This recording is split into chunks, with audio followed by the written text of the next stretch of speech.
rok sapa enekan engko ceblok malah batal posomu. Enek apa to, Mas? Ngawur e, medun sik medun. Enek apa? Bojoku ki nesu bendina ki nesu. Ya toh.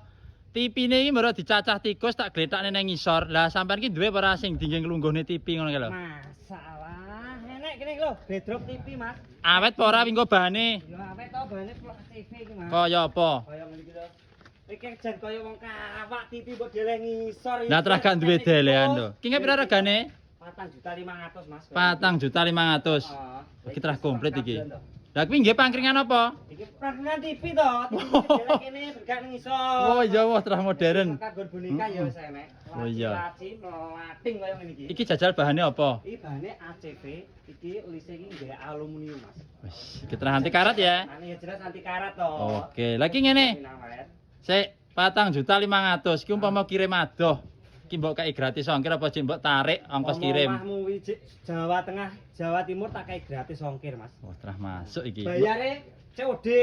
COD iki piye neh? Bayar di tempat kuwi lho, Mas, iki teko diruknukne nang omahmu lagi dibayar. Dadi aku ngenteni nang omah tok iki ya. Iya, toh. Oh iya ya, heeh, cara pemesanannya sing Oh, simpel. cara pemesanannya bawah dia profil wis lengkap, Mas. Langsung di ACC. Langsung ACC to. Oke, 4.500.000 di drop TV.